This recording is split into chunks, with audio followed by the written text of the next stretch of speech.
들리게 하시고 깨달아지게 하시고 삶의 영향이 되게 하여 주옵소서. 이 시간 주께 맡겨드리며 예수님 이름으로 기도드립니다. 아멘. 할렐루야.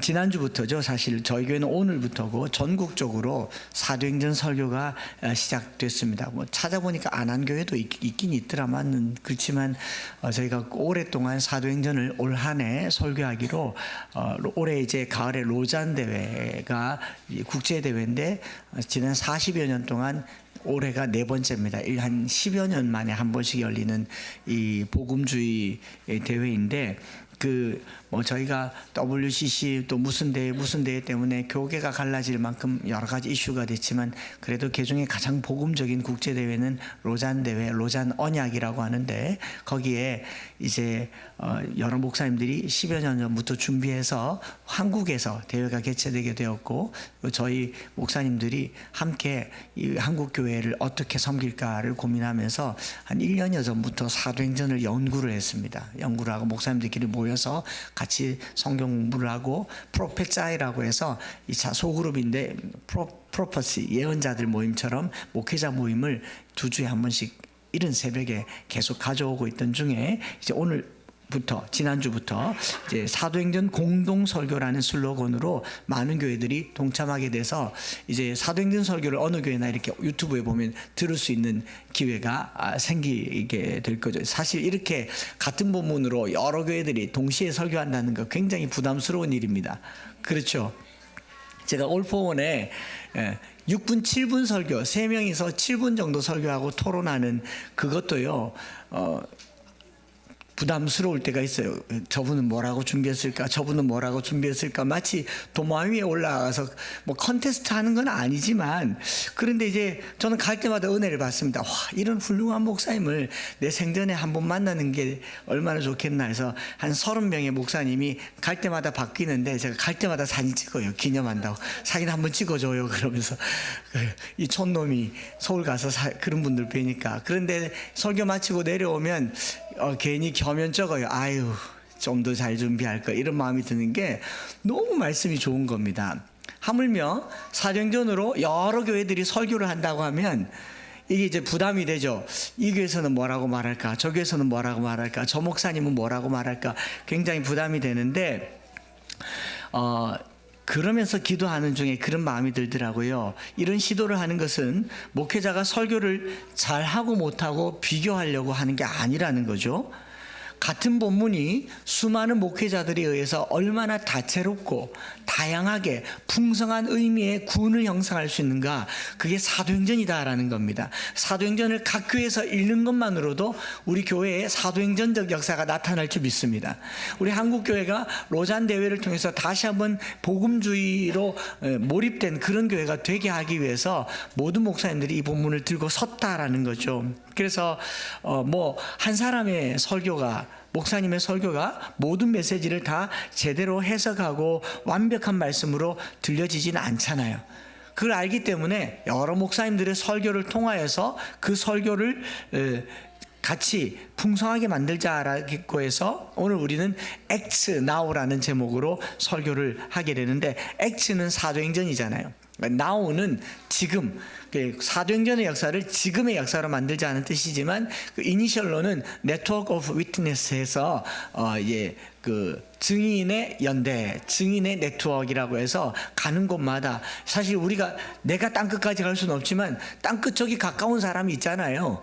거기 가까운 사람의 연대를 느슨하게 만들어서 현장성 있는 복음을 전하자라는 게 Acts Now입니다. 그래서 이렇게 복음을 전할 때 우리 경상권에서는 포항제일교회 박영호 목사님께서 이걸 주도하셨고 성경을 많이 주의하셔서 인터넷으로도 나오고, 지난주 설교 들어보니까 그걸 오늘 틀까 이런 마음이 들더라고요.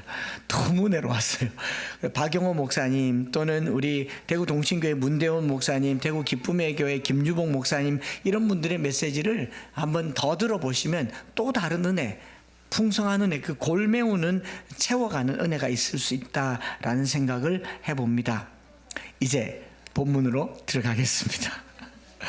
네, 사도행전은 누가복음을 기록한 누가가 쓴 거죠. 그래서 누가행전이라는 별명이 붙기도 하죠. 누가는 바울 전도 여행에 함께 참여했던 동력자로 바울과 함께 두 번의 로마 감옥에 투옥되었을 때도 바울이 바울과 동행했고 바울에게 사랑받는 사람이고 직업이 의사입니다. 신약 성경의 저자들 가운데 유일하게 이방인이에요. 유대인이 아닌 저자죠. 그리고 헬라어에 능통하고 또 바울과 함께 있으면서 성령의 역사를 누구보다도 가까이서 본 사람이 누가입니다. 그 누가가 누가복음을 썼고 사도행전은 이제 1절에 보면 먼저 쓴 글의 형태로 먼저 쓴 글에는이라고 얘기하면서 데오빌로요라고 얘기하잖아요. 편지글처럼 쓴 거죠. 수신자가 있는 겁니다. 독자가 있는 거예요. 데오빌로라고 하는 사람에게 편지글 형태로 쓰면서 이 책의 명칭은 사도들의 행전이라고 해서 The Acts of 더 아포슬스라는 표현을 쓴 거거든요. 사도들의 행동, 행전이라고 했는데 우리는 사도행전이라고 하지만 본문을 자세히 읽어보면 사도들의 생애나 업적, 사도들의 어떤 이 역량 이런 것들은 잘 등장하지 않고요. 그들의 액트, 행보, 움직임이 더 많이 보입니다. 사도들이 복음을 가지고 어디로 갔으며 무엇을 했는지 어떻게 했는지를 계속 보여주는 것이 사도행전이다. 그래서 사도들의 개인 신상보다는 그들의 생애에는 구체적인 표현이 없어요. 어디서 살았고 무엇을 했고 누구랑 결혼했고 그의 삶이 어떻게 했나 별로 관심이 없고 사도들의 행적, 그들의 행적을 기록했다고 해서 사도행전이다라고 얘기하죠. 또 다르게는 성령의 역사로 말미암아 사도행전의 역사가 새롭게 기록되기 때문에 성령행전이라고 얘기한다면 먼저 쓴 누가복음은 예수행전, 그 다음에 뒤에 쓴 이 사도행전은 성령행전이다라는 이 별명이 붙어 있죠. 예수행전, 성령행전. 그리고 사도행전은 28장까지 되어 있는데 28장의 내용을 보면은 이 바울이 로마의 감옥에 가서 하나님 나라와 예수 그리스도의 복음을 전하니라 하고 끝. 없어요. 그래서 그 스토리에 엔딩이 없는 never ended 스토리라고 해서 이 끝절이 그냥 결론이 없다라고 해서 사도행전 28장 이후로 그 후에 또 다른 제자들이 계속 이어가는 사도행전이다라고 이렇게 말합니다. 그래서 서울에 있는 어느 교회는 Acts 29이라고 해서 사도행전 29장을 기록하는 교회, 28장 이후에 29장의 교회가 되는 우리가 되자라고 해서 Acts 29을 선포한 교회가 있기도 합니다. 그래서 저는 사도행전을 보면서 이게 현재 진행형인 거죠. 오늘도 그 사도들의 행진은 계속 진행되는데 서론격으로 우리가 읽은 기록된 이 1장 1절부터 11절까지 내용은요, 사도행전이 탄생하기까지, 사도행전이 기록되기까지 세 가지 정도의 배경을 우리에게 소개하고 있고, 저는 오늘 이것만 말씀하고 마치려고 합니다. 이후로 계속 더 진행될 것이기 때문에. 그러니까 사도행전이 성령의 사건이고 성령의 행전이 되기 위해서는 선행되는 사건이 있었는데 그 사건이 한 세 가지 정도로 1장에 기록되어 있다는 겁니다. 첫 번째가 뭐냐면 예수의 행하심과 가르치심이라는 거죠. 내가 먼저 쓴 글에는 물은 예수께서 행하시며 가르치시기를 시작하심부터라고 얘기하지 않습니까? 그래서 이 누가복음 사건이 사도행전보다 먼저 일어났다라는 거죠. 사도행전을 읽기 위해서는 누가복음을 한 번 더 읽어볼 필요가 있다라는 겁니다. 먼저 쓴 글이 누가복음이기 때문에 어떤 책이든지 시작이 중요한데요. 그 시작을 통해서 그 저자의 의도와 관심사를 알 수 있기 때문인데, 이 사도행전은 그 시작의 배경으로 수신자가 데오빌로라는 것과 그 데오빌로가 이 글을 읽었을 때는 앞서 있었던 일을 전제하고 있다는 거예요. 여러분 영화 2편 보면, 뜬금없이 2편 보면 이게 뭔 내용이요 그러잖아요. 그래서 2편 보기 전에 뭐 합니까? 1편 봤더라도 한 번 더 봅니다. 아니면 이렇게 요약본이라도 한 번 더 보고 가지 않습니까? 그래서 사도행전을 읽으려면 예수께서 행하시며 가르치셨던 누가복음을 읽어야 사도행전이 된다라는 거죠. 그래서 누가복음 예수행전이고요, 사도행전은 사도행전이고, 그 글을 읽는 우리는 지금 행전이고, 이걸 Acts Now라고 하는 거예요. 이해가 되셨죠? 사도행전은 2000년 전에 제자들의 행적을 기록했다면, 그 행적을 기록하기 전에 예수행전이 있었다면, 예수행전 그 후에 사도행전, 이 글을 읽는 우리는 Acts now, 우리의 새로운 행전이 되기를 기도하는 마음으로 예수님의 행적에서부터 시작하자라는 겁니다. 1절과 2절에 데오빌로여, 내가 먼저 쓴 글에는 무릇 예수께서 행하시며 가르치시기를 시작하신부터 그의 택하신 사도들에게 성령으로 명하시고 승천하신 날까지 이를 기록하였노라. 저자인 누가는 의사인데 자기가 이 책을 쓰기 전에 누가복음을 썼다라고 얘기하고, 또 사도행전의 핵심은 오순절 마가다락방 성령 강림 사건이지만, 이 강림 사건을 현실화시키기 위해서는 예수 그리스도의 행하심과 가르치심, 십자가와 부활이 선행되어야 된다라는 겁니다.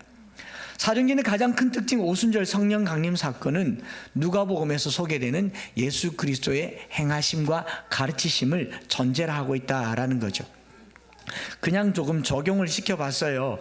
우리 삶에 회자되는 이야기, 내가 나에 대해서 어떤 이야기를 하거나 어떤 이야기를 할 때 우리는 뭘 가지고 시작하냐면 과거의 경력, 이력, 경험, 또는 남자들은 군대 이야기, 대학 시절 이야기, 라떼 이야기로 우리 옛날 이야기를 시작하잖아요. 문득 이 본문 보면서 그렇게 생각해 봤습니다. 오늘 내가 하고자 하는 내 이야기의 전제가 예수의 행하시며 가르치심부터 시작되면 좋겠다. 예수께서 나의 과거에 어떻게 행하셨고, 나의 과거에 예수님께서 내게 어떤 삶을 주셨고, 그래서 내가 오늘 어떤 삶을 살고 있느냐가 Acts now의 전제가 되는 겁니다. 오늘 우리 나이 드신 분들이 왜 꼰대 소리를 듣느냐, 자기 얘기하니까 그러잖아요. 계속 자기 이야기 하잖아요. 그거 말고요, 예수께서 행하시며 가르치시기를 시작하신부터, 이게 이 이야기의 배경이 된다라는 겁니다. 예수를 제외하고는 스토리가 되지 않는 삶을 사시기를 축복합니다. 이게 우리 삶이 돼야 된다는 거죠. 여러분들이 과거에 뭐 했으면 그게 뭐라고요? 과거에 뭐 했으면 그게 뭐라고요? 예수께서 나에게 무엇을 했는가? 그 이야기를 만들어가는 저와 여러분들 되시기를 바랍니다. 사도행전을 준비하면서 2000년 전 오순절 사건이 오늘 내 삶의 현장에서 메시지가 되기 위해서 가장 먼저 이어가야 할 Acts now는요, 한번 생각해 보세요. 지난 나의 삶 속에 예수님께서 뭘 하셨는가? 나의 삶에 영향을 준 예수님의 가르치심은 뭔가? 여러분들이 읽었던 책, 공부했던 것, 여러분들이 가지고 있는 모든 사상 다 사도 바울의 표현으로는 배설물과 같이 여기고요, 예수님께서 내게 무엇을 행하셨는가, 예수님께서 내게 뭐라고 말씀하셨는가, 이야기를 재구성하는 사도행전이 되기를 축복합니다. 제가 뭐 간증을 이렇게 저렇게 하면서 보니까 다른 분들의 간증도 듣잖아요. 그런데 감동이 안 되는 간증들이 있어요. 자기가 죽도록 고생한 이야기, 감동 하나도 안 돼요. 나도 그랬다 그러지 않습니까? 근데 왜 성도분들이 제가 뭐 그렇게 지질하게, 지질이 아니고 처절하게 고생하고 막 인생의 바닥을 산 그거 아닌 걸 다 아시잖아요. 예수님께서 내게 어떻게 행하셨는가, 그게 제 이야기였기 때문에 아니겠습니까? 예수님께서 나를 향하여서 너는 이것들보다 귀하지 아니하냐, 이 말씀 한마디가 인생이 되었다면요, 여러분, 내 이야기는 예수님의 말씀으로 채색되기를 바랍니다.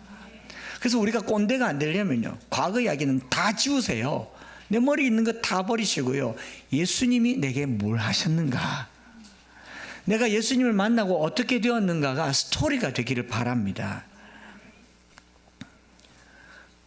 예수께서 내게 행하시고 가르치신 내용 깊게 새기고 묵상하고 삶으로 드러내는 한 해가 되시기를 바랍니다. 누구에게 말할 때요, 내가 예수님이 내게 어떤 분이신가가 계속 드러나도록. 두 번째로 이 누가 사도행전의 전제가 되는 한 사건은요, 부활 후 40일이더라고요. 3절에 그가 고난받으신 후에 또한 그들에게 확실한 많은 증거로 친히 살아계심을 나타내사 40일 동안 그들에게 보이시며 하나님 나라의 일을 말씀하시니라. Acts now, 사도행전 공동설교를 준비하신 분들이 사도행전을 40번으로 나누어서 이렇게 본문을 잘라놨더라고요. 40일이 이 40인가? 뭐 의도했는지는 제가 나중에 한번 물어보겠습니다만은, 앞으로 올 한 해 동안 절기와 중간중간 행사를 빼고 20회에 걸쳐서 사도행전 말씀을 전하는데 예수님께서 부활하시고 40일 동안 제자들에게 나타나셨어요. 한 40일 동안 계속 같이 지내시지는 않았던 것 같습니다. 어떤 때는 여기도 나타나시고 여기도 나타나시고 500의 형제에게 동시에도 나타나시고 갈릴리 바다에도 나타나시고 여러 곳으로 여러 모양으로 나타나셨는데 대략 많이 본 분은 한 10차례 정도 예수님의 부활을 목격한 것 같아요. 그런데 이 부활하신 예수님을 봤을 때의 느낌을 조금 묵상을 해보았습니다. 지난 3년 동안 예수님의 가르치심과 기적 행하심을 제자들이 계속 놀랬습니다. 안진뱅이가 일어나는 걸 보고 놀래고, 귀신이 쫓겨가는 걸 보고 놀래고, 또 열병이 낫는 것을 보고 놀래고, 또 가지도 않았는데 네 믿음대로 되라 말씀 한마디로 병이 낫는 것을 보고 제자들은 깜짝깜짝 놀랐습니다. 더 놀라운 사건은 물고기 2마리와 보리떡 5개로 5,000명을 먹였을 때, 야, 우리 병만 고칠 뿐 아니라 생업도 책임지시겠구나 또 놀랐습니다. 가장 놀란 사건이 하나 있다면 아마 풍랑을 잠잠케 한 사건일 겁니다. 이 자연도 주님 앞에 굴복하더라. 귀신과 질병과 가난뿐만 아니라 이 풍랑조차도 굴복하는 것을 보고 과연 하나님의 아들이라 그랬습니다. 그렇죠? 죽은 나사로를 살렸어요. 과연 우리 주 예수님이라고 그랬습니다. 그런데 예루살렘 성에 입성할 때 제자들이 의기양양해서 한 자리씩 차지하려고 어머니들 앞세워서 치맛바람으로 오른쪽에 왼쪽에 앉게 해주세요. 그리고 제자들끼리는 아구다툼을 하기도 하고. 그런데 그 예수님이 예루살렘 성에 들어가셔서 한 며칠 있는 동안, 일주일 있는 동안 뭐 하셨습니까? 제자들의 기대를 따르자면 예루살렘 성전으로 올라가야 할 것이 아니라 빌라도 총독의 집으로 가서 야, 가! 로마 황제는 신이 아니야. 하나님이 참 신이야. 그리고 이스라엘을 독립시켜 주든지 아니면 예루살렘 성전에 가서 이스라엘에게 참 신앙을 가르쳐 주시든지 해야 되는데, 그 하나님의 아들이신 예수님이 그 조그마한 제사장과 서기관과 바리새인과 또 논쟁을 하고 있어요. 싸웠는데 이겼는지 졌는지 계속 논쟁하고 하루 갔다 오고 둘째 갔다 오고 셋째 갔다 오고, 그러다가 이 대제사장과 서기관들이 예수님을 십자가에 못 박아 죽게 할 때 예수님의 가장 무력하고 가장 처참하고 가장 비참한 모습을 봤습니다. 지금 제자들 머릿속에 예수님이 메시아라고 느껴지겠습니까? 병을 고치면 뭐해요? 죽었는데. 바리새인보다도 힘이 없는데, 사두개인들보다도 힘이 없고 사내들인 공회 앞에 그 앞에 무릎 꿇림을 당하고 따귀를 맞고 침뱉음을 당하고 로마 총독 앞에서도 무력하게 매질당하고 그 로마 군인들에게 십자가에 못 박혀 죽은 예수님을 보면서 제자들은요 실망했을 겁니다. 이쯤 드라마틱하게 역전극을 펼쳐야 되는데 죽어버렸다는 거죠. 그 실망한 제자들, 그래서 엠마오 마을로 내려간 제자들도 있었던 거예요. 엠마오는 가면 안 되는 게 맞긴 맞는가 봅니다. 우리 교회는 아닐지라도 그 낙심한 제자들이 내려갔던 곳이 엠마오 교회가 아니고 엠마오였지 않습니까? 그러니까 이 제자들이 느끼기에, 메시아라고 느끼기엔 뭔가 석견치 않은, 뭔가 2% 부족한 뭐가 있었는데, 부활하신 예수님께서 드디어 부활하시면서요, 제자들의 이 불신은 사라지고 의심은 확신이 되고 그들의 믿음에 강한 확신을 갖게 된 게 뭐냐면 부활하셨다는 거예요. 부활신앙이라고 하는 것이요, 얼마나 큰 능력이 되냐. 이제는 어떤 권력도 어떤 권세도 심지어는 사망도 예수님을 붙잡아둘 수 없겠더라. 이 확신을 가지고 예수님께서 가르치죠. 나를 믿는 자는 죽어도 살 것이요 살아서 믿는 자는 영원히 죽지 아니하리니 너희가 이것을 믿느냐 말씀하지 않았습니까? 그 예수님의 부활을 보고 나서야 제자들이 확신을 갖는 겁니다. 한 번 보고는 불안했어요. 그래서 예수님의 제자들이 부활한 것을 봤다는 사람들의 말을 믿지도 않았습니다. 마가복음 16장 14절에 보면 그 후에 11제자가 음식 먹을 때 예수께서 그들에게 나타나서 그들의 믿음 없는 것과 마음이 완악한 것을 꾸짖으시니 이는 자기가 살아난 것을 본 자들의 말을 믿지 아니함이러라. 그러니까 본 자들의 말을 듣는 것만으로도 믿음이 안 생겨서 뭐 하느냐, 40일 동안 보여주셨어요. 창자국을 보여주시고 못자국을 보여주시고 심지어는 제자들 앞에서 밥 먹자라고 하셨잖아요. 그렇게 40일간 보내는 동안 제자들은 흥분하기 충분했다고 믿습니다. 여러분, 기독교 신앙에 있어서요, 우리를 가장 강력하게 하는 것은요, 십자가 사건만으로만 되는 게 아닙니다. 부활신앙입니다. 40일 동안 부활하셔서 제자들과 함께 하셨던 그 시간이 제자들에게 가장 큰 능력이 되었어요. 성령 충만함을 누리기 전에 우리가 가장 먼저 선행해야 될 사건은요, 부활이 내게 현실이 되기를 바랍니다.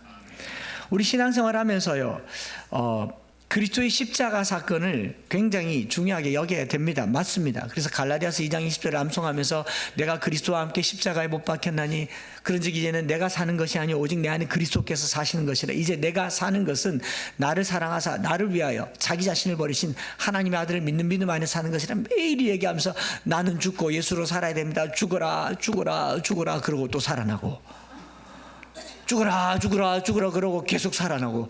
우리는 죄성은 부활하는데 주님의 부활신앙은 없는 거예요. 왜 이 말을 계속 묵상하면서도 계속 이 말을 묵상하면 할수록 여러분 죽지 못하는 내 자아가 처참해지지 능력으로 거듭난 걸 경험해 본 적이 있습니까? 어느 수련회 갔더니 갈라디아서 2장 20절을 100번 읽었더니 성령 받았다라고 하던데, 그럼 맨날 죽어라 죽어라고 하는 분이 연불입니까 이게? 암송을 하고 1000번을 읽어도요 안 죽는 것은요 다른 데 있더라고요. 왜 못 죽느냐? 왜 못 죽냐? 죽음을 왜 두려워하세요? 부활에 대한 확신이 없기 때문에 그래요.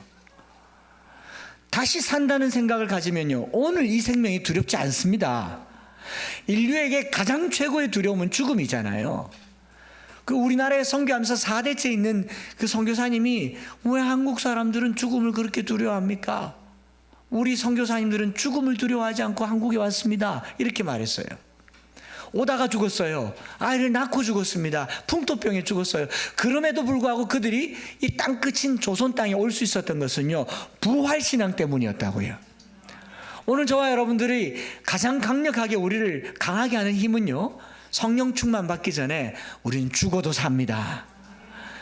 다시 살아나요. 그 부활신앙을 가지시기 바랍니다. 옛날 오락실에 가면 그 50원 100원 놓고 오락 갤러그 같은 거 옛날 얘기 하네요. 하지 말아야겠는데 갑자기 그런 생각이 들었어요. 그 100원 딱 넣으면 빰빠라빠밤 뿅뿅뿅뿅 하면서 뭐 쏘는 거 나오잖아요. 그게 생명이 라이프가 3개 있어요. 뿅 하고 죽으면 2개 남았네요. 뿅 하고 죽으면 1개 남았어요. 너무 초조해요. 너무 초조한데 옆에 형님이 와가지고 50원짜리를 여기 10개 놔줍니다. 다 죽고 나 50원 넣으면 to be continue 되잖아요. 겁날 게 없어요. 거기 5,000원어치 동전 쌓아놨다. 겁나요 안 나요? 죽으면 죽으리라. 동전 넣으면 되잖아요. 저 부활신앙이라고 하는 게요, 우리가 이 땅에 살면서 살아가는 이 한 번밖에 없는 인생을 한 번이라고 여기지 마세요. 우린 영원을 삽니다. 예수님께서 40일 동안 제자들에게 확실한 많은 증거로 친히 살아계심을 증거하셨어요. 이것 때문에 제자들이 두려움을 이기게 된 겁니다. 성령 받아서가 아니에요. 성령 충만 이전에 더 큰 능력이 있었던 것은 부활을 봤다라는 거예요. 저와 여러분들이 새로운 한 해를 살면서요, 고작 며칠 지났는데 몸이 삭신이 쑤시고 아프고 나이 먹는 게 표가 난다면서요. 죽어가는 게 아니라 영생을 사는 줄 믿으시기 바랍니다. 그게 부활이라고요. 부활. 사도행전 메시지가 40회 나눠져서 전해지는 동안 정말 확실한 많은 증거가 나로 하여금 죽음을 넘어서는 영원한 생명에 이르는 부활을 경험하게 되기를 축복합니다. 한 가지만 더, 예수님께서 제자들에게 하셨던 이 일과 가르침, 그리고 부활, 그리고 누가복음이 사도행전이 기록되게 된 배경에는 하나님 나라의 일을 말씀하셨다라는 겁니다. 하나님 나라의 이 일이라고 하는 것은요, 예수님 공생의 초기로부터 이어지는 겁니다. 예수님이 공생이 시작하면서 회개하라, 천국이 하나님의 나라가 가까이 왔느니라 라고 선포했던 그 하나님 나라가 부활 후 40일 동안 예수님의 마지막 대화의 주제도 하나님 나라의 일이었어요. 너희는 먼저 그의 나라와 그의 의를 구하라고 하신 예수님께서 하나님 나라의 일을 말씀하셨죠.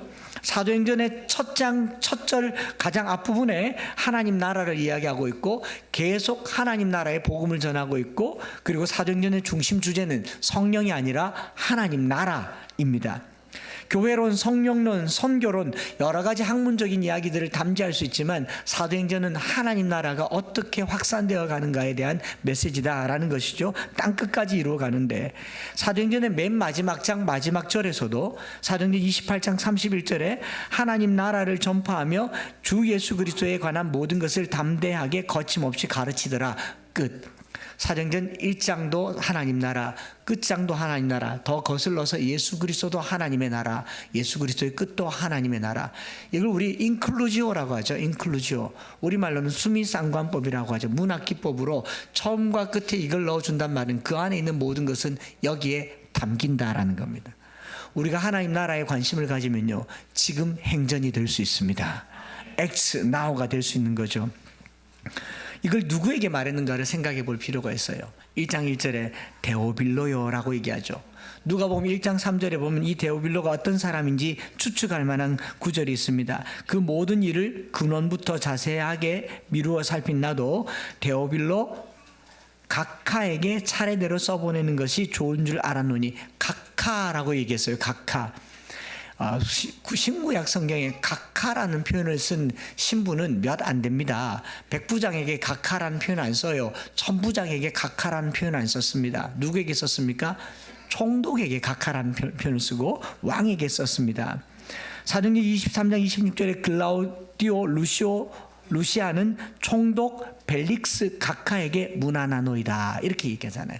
각하에게 벨릭스 각하여, 사도행전 24장 3절에 우리가 당신을 힘입어 태평을 누리고, 각하라는 말은 거의 총독급이죠.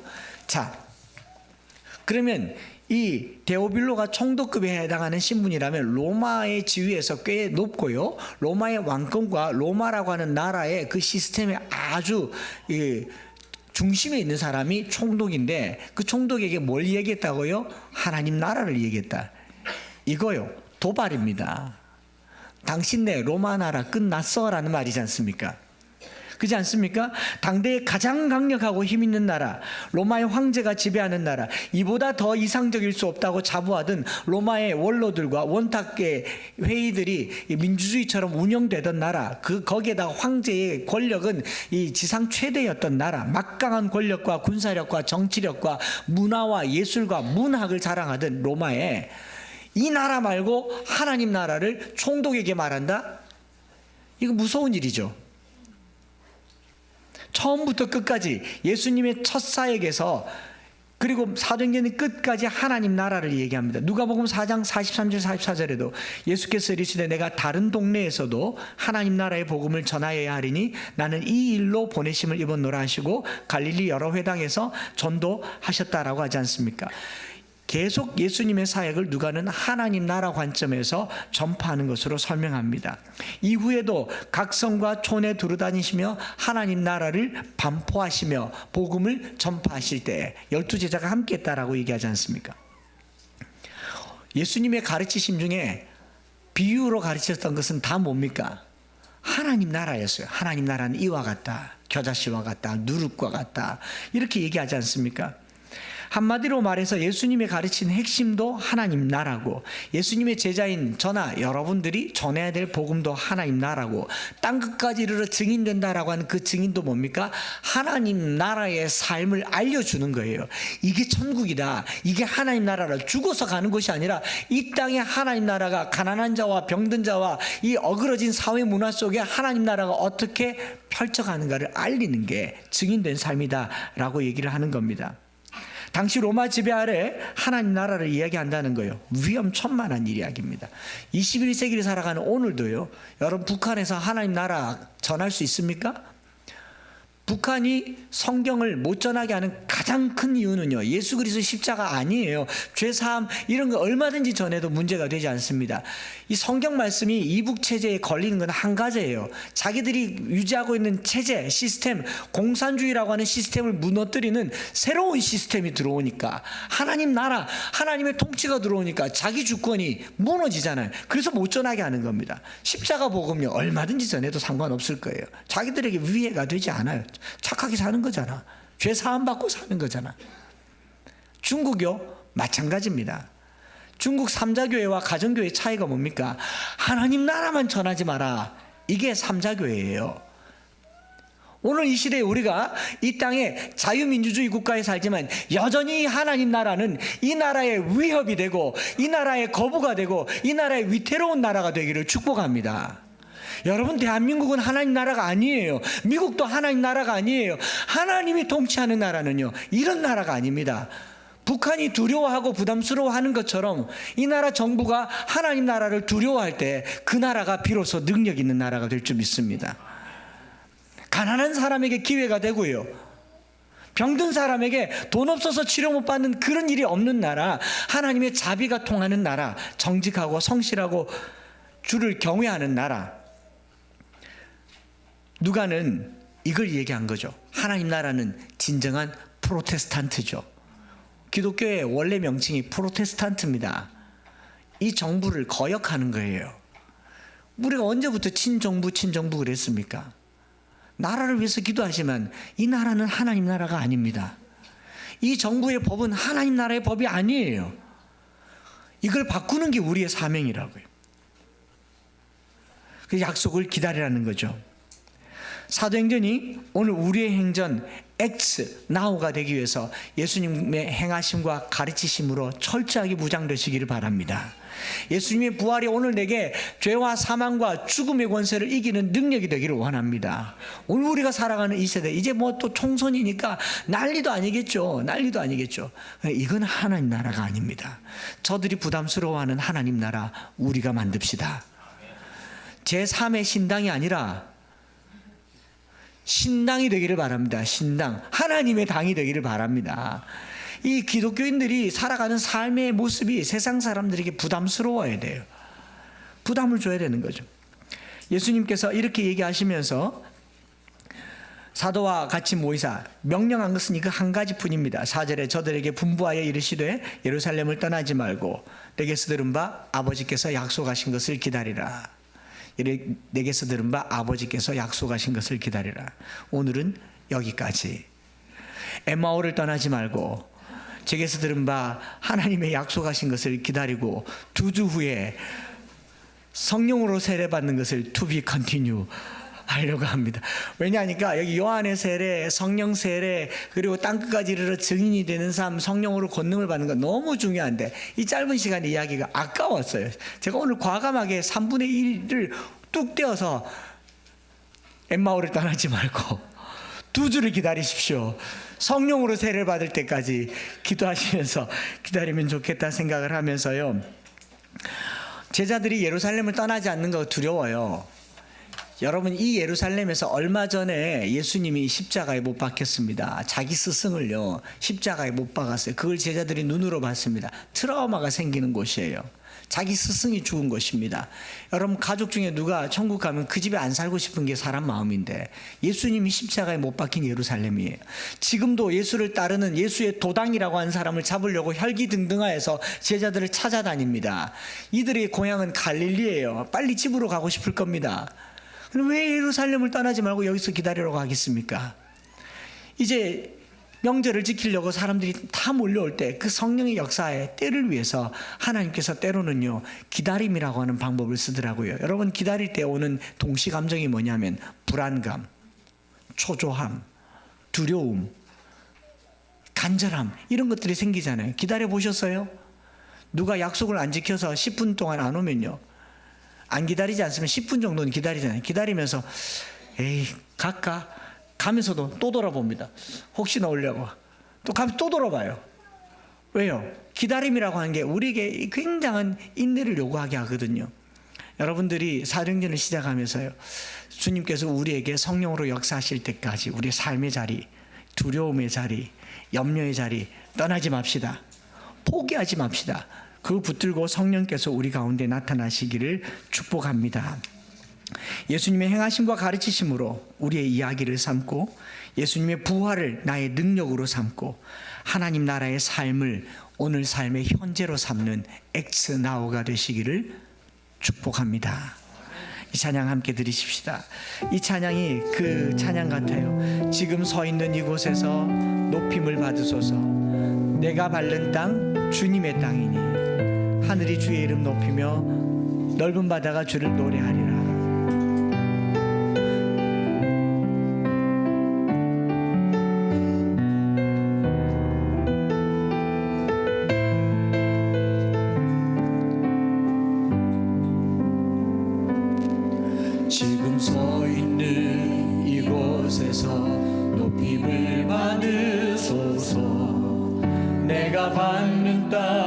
주님의 땅이니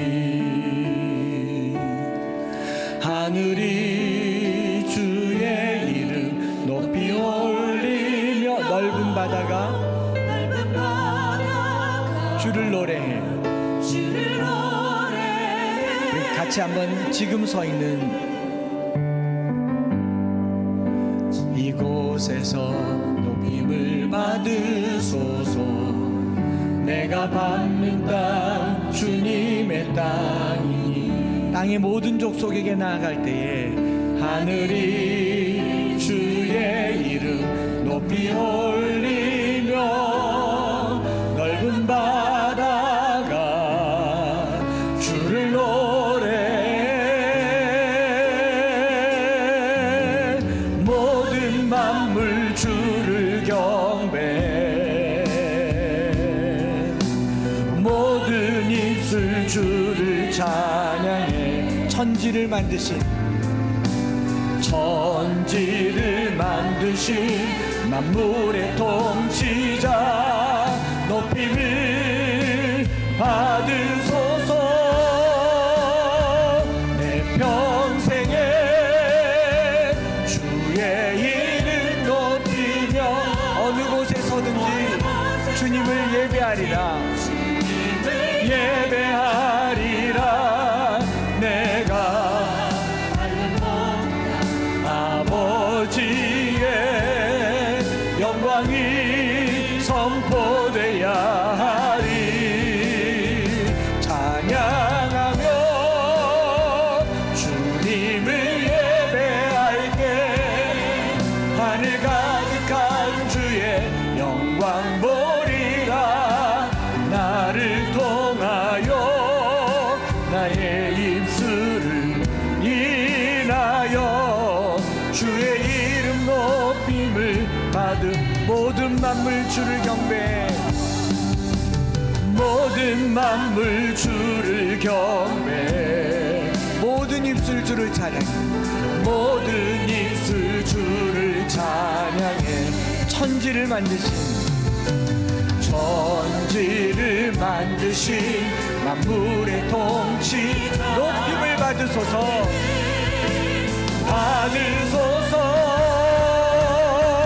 내 평생에 주의 이름 높이 어느 곳에 서든지 주님을 예배하리라.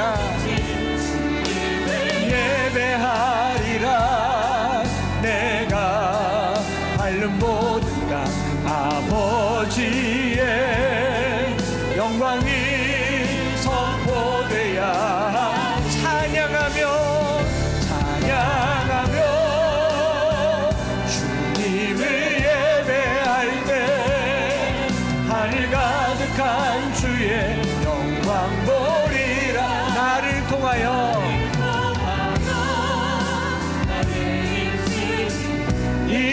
인하여 주의 이름 다시 한번 내 평생에 주의 이름 높이며 내 평생에 우리 찬양하면서 함께 기도할 텐데 내일 모레면 우리 아이들이 영국에 가지 않습니까?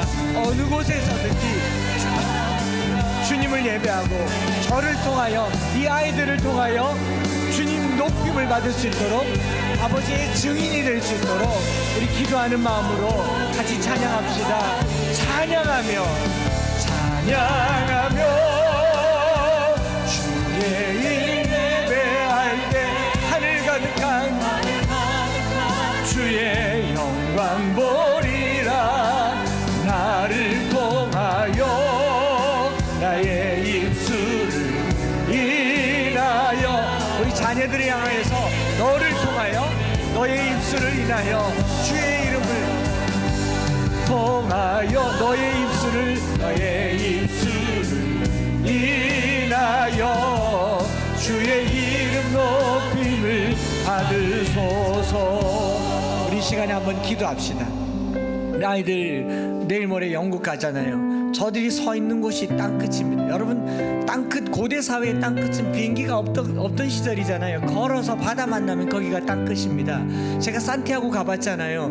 790km 산티아고가 끝이 아니고요, 산티아고를 더 넘어가서 비스티아라고 하는 90km를 더 걸어가면 거기가 스페인의 땅끝이라고 나와요. 포르투갈에도 바다 끝에 땅끝이 있습니다. 그리고 어떻게 나오냐면 여기 너무 아무것도 없다, 땅이 평평하다고 여겼던 그들에게 바다가 보이면 거기가 끝이에요. 그러니까 바다가 나올 때까지 계속 걸었던 겁니다. 야고보가 그렇게 걸었던 길을 산티아고라고 얘기해요. 우리가 성령으로 충만함을 입을 때 우리 가운데 성령께서 어떻게 역사하시느냐, 내 발이 밟는 곳에 하나님 나라가 나타나기를 기도하는 겁니다. 우리 아이들이 영국 가면 거기가 땅끝일 수 있겠죠. 벽에 딱 부딪히는 곳이 땅끝이에요. 한계에 딱 부딪히는 곳이 땅끝입니다. 내 인생이 그만하고 싶다고 하는 곳이 땅끝입니다. 거기 증인될 수 있도록 예수의 행하심과 가르치심이 내 전부가 되게 하여 주옵소서. 부활이 드러나게 하여 주시옵소서. 하나님 나라의 삶이 오늘의 현실이 되게 하여 주시옵소서. 특별히 우리 아이들과 저를 위해서, 이 한 주간 우리 삶을 위해서 주여 한번 부르짖고 기도하겠습니다. 주여, 살아계신 아버지 하나님, 오늘 우리의 삶 속에 평생에 주의 이름 높이며 어느 곳에서든지 주님을 예배하며 주님을 찬양하며 주님의 이름을 높여드리는 우리 자녀들 되게 하여 주시옵소서. 주님의 영광이 선포되는 걸음 되기를 원합니다. 영국에 출발하여 돌아오는 모든 걸음에 성령으로 함께하여 주시고 이 아들의 영혼과 육체를 만져주시고 주의 말씀으로 충만하게 하여 주시며 어느 곳에서든지 주님 찬양하고 예배할 때에 하나님 영광이 드러나게 하여 주옵소서. 저를 통하여 저들의 입술을 통하여 주님 영광이 드러나게 하여 주시옵소서. 오늘 우리의 삶에도 예수의 행하심과 가르치심이 전부가 되기를 원합니다. 예수의 부활이 드러나는 삶이 되기를 원합니다. 하나님 나라를 증거하는 삶을 살기를 원합니다. 오늘 우리의 삶 속에 하나님 나라가 드러나게 하시고 예수의 행하심과 가르치심이 내 이야기가 되게 하여 주시고 하나님을 드러내는 증인된 삶을 살아드릴 수 있도록 축복하여 주시옵소서. 주님 영광이 선포되게 하여 주시옵소서. 찬양하며 주의 임에 예배할 때 하늘 주의 영광 보이라. 나를 통하여 나의 입술 인하여 주의 높임을 받으소서. 하나님 아버지, 사도행전을 시작하며 책에 있는 내용을 우리가 잘 알고 그들의 지도와 경로를 잘 아는 게 이 말씀의 목표가 아닌 것을 고백합니다. 하나님, 그때 역사하셨으면 오늘도 역사하시옵소서. 그때 부어주셨으면 오늘도 부어주시옵소서. 하나님, 그때 그 교회의 역사가 오늘 우리에게도 교회의 역사가 되어서 로마의 제국이 세상을 통치하던 때에 하나님 나라의 기치를 들었던 것처럼 오늘 이 시대 물질과 자본과 세상의 정욕과 온갖 음란이 세상의 권력의 정점에 올라가 있을 때에 하나님 나라가 선포되는 사도행전의 역사가 Acts Now가 되게 하여 주옵소서. 하나님, 우리의 이 삶을 위해서 나에게 행하시고 가르치셨던 예수님의 삶이 내게 스토리가 되기를 원합니다. 우리가 하루하루 삶의 육체의 연약함을 가지고 살지만 죄와 사망을 뛰어넘는 부활신앙을 갖게 하여 주시옵소서. 무엇보다 이 땅을 통치하시는 하나님 나라에 지대한 관심을 가지고 주님 나라가 어떻게 임하며 어떻게 드러날지 관심을 갖는 동안 성령으로 주님의 증인 되게 하여 주시옵소서. 오늘도 주님 앞에 물질을 구별하여 드리며 우리가 물질의 노예가 아닌 것을, 물질에 종속되지 않은 것을 이렇게 고백하여 드립니다. 하나님, 이 물질을 통하여 하나님 나라의 삶을 사는데 쓰임받게 하여 주시옵소서. 오늘도 주님께서 우리 가운데 보여주신 대로 주님 나라가 땅끝까지 임하기를 소망하고, 무엇보다 우리의 자녀들 화요일부터 그 다음 토요일까지 돌아오는 모든 걸음에 저들이 가는 곳마다 어느 곳에서든지 주의 이름 높이며 주의 영광을 노래할 때 하나님 임하여 주시고, 어릴 때부터 하나님 나라를 목도하게 하여 주시옵소서. 주 예수 그리스도의 크신 은혜와 아버지 하나님의 말로 다 할 수 없는 사랑하심과 성령 하나님 위로교통 충만 역사하심이 우리를 부르시고 사도행전의 역사의 자리, 그 자리에서 다시 이 시대에 지금 현장으로, 지금 행전으로 이어가기를 소망하는 사랑하는 모든 성도들 머리 위에 이제로부터 영원토록 함께 있을지어다. 아멘.